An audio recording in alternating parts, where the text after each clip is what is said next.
नहीं वो नहीं नहीं नहीं वो काम नहीं कर पा रहे हैं। उनकी कुर्सी हिली हुई है, पर्ची बदलने की पूरी तैयारी है, फीडबैक पूरा दिल्ली ने ले लिया है, इसलिए वो इस तरीके की बातें कर रहे हैं। संगठन से सर्वोपरि कोई नहीं है, ये तो सब मानते हैं, लेकिन संगठन की मेहनत करके सरकार बनती है तो फिर संगठन को उसका लाभ मिलना चाहिए, आम आदमी को, कार्यकर्ताओं को, जनता को राहत मिलनी चाहिए।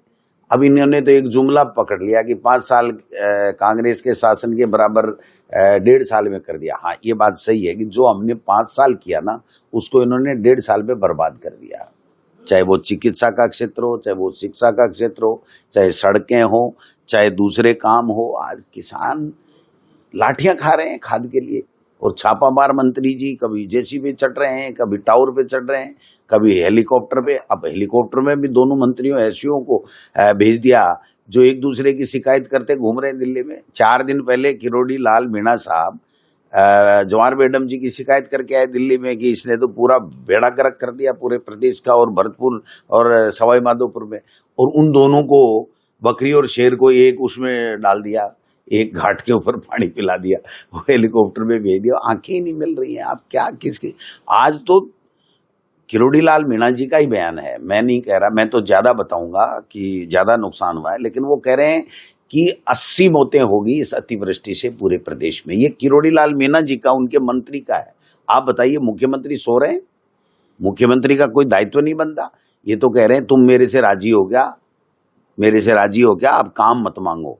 आप तो कांग्रेस के खिलाफ प्रचार करो, दुष्प्रचार करो, कांग्रेस को कोसने का काम करो। ये वहां पर ट्रेनिंग दे रहे हैं। ये मिलन समारोह है क्या उनका? लोगों में एक शिकायत थी कि मुख्यमंत्री किसी से मिलता नहीं, और मिलता है तो किसी का काम करता नहीं, तो इसलिए ऊपर से ये डांटी पड़ी कि भाई पर्ची चेंज होगी, आप जल्दी से जल्दी इनको गले मिलन समारोह आयोजित करो। तो वो समारोह आयोजित कर रहे हैं, लेकिन इससे कोई सार नहीं है, क्योंकि लोग तो काम चाहते हैं।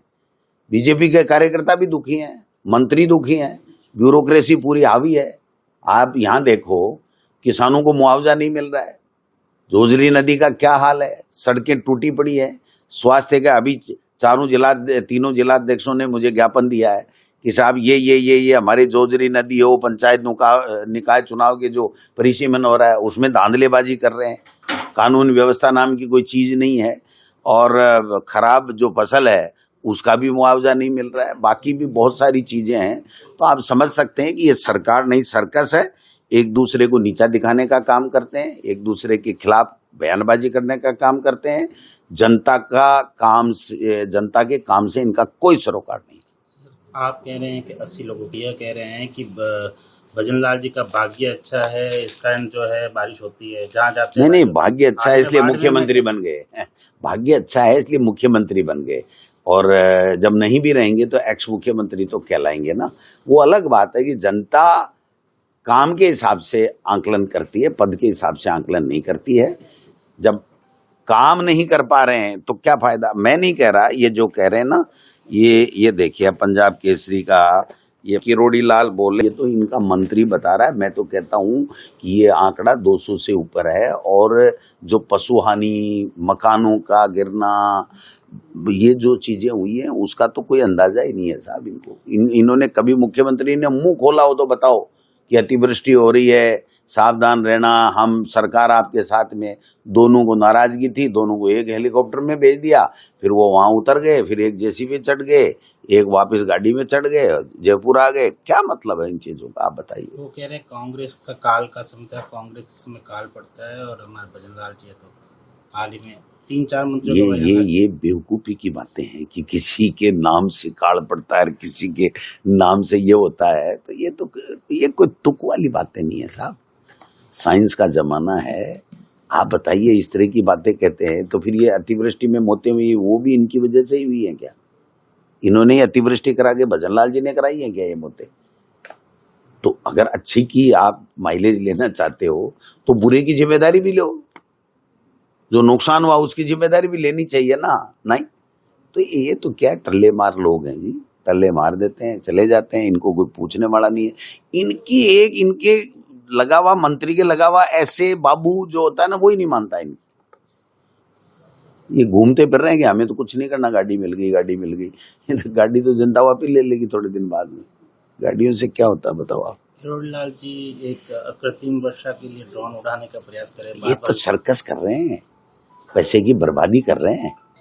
आप बताइए, बरसात तो वैसे ही ज्यादा लोग मर रहे हैं और ये कृत्रिम वर्षा का फंडा कहाँ से लेकर के आए? कितने पैसे बर्बाद कर दिए, 300 करोड़ रुपए कोई कह रहा है, कोई कुछ कह रहा है, मुझे तो पता नहीं, लेकिन ये क्या नौटंकी है साहब।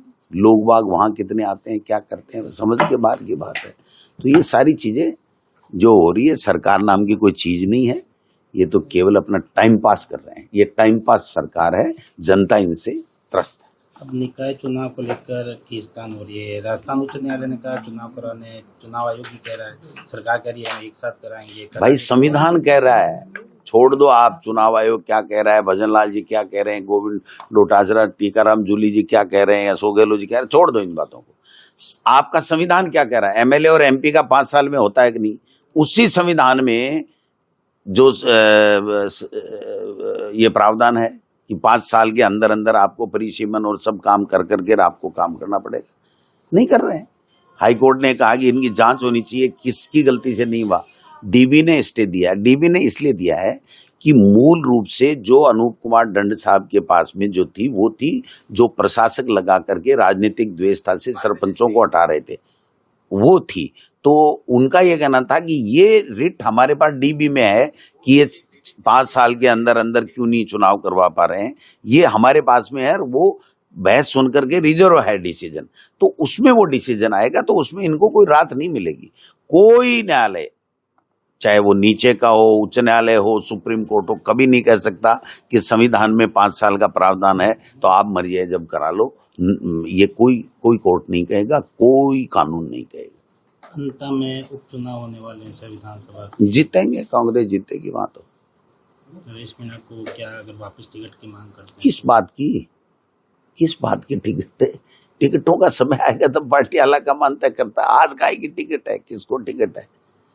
नरेश मीणा तो निर्दलीय चुनाव लड़ चुका, अपना भाग्य आजमा चुका।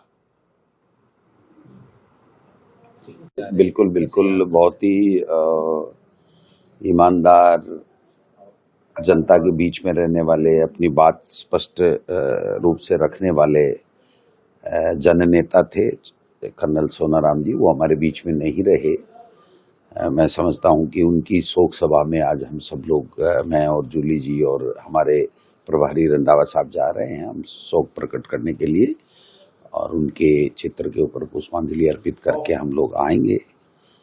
कर्नल सोनाराम जी ने हमेशा गरीब की, पिछड़े की, दलित की, किसान की आवाज़ बन करके पहले देश की सेवा की और फिर सेना में रह करके, और उसके बाद में देश की सेवा उन्होंने एमपी बन करके, एमएलए बन करके और जनता की सेवा की। ऐसी शख्सियत का जाना हमारे लिए अपूर्णीय क्षति है, लेकिन विधि के विधान को कोई टाल नहीं सकता। आज हम लोग वहाँ पर जा रहे हैं।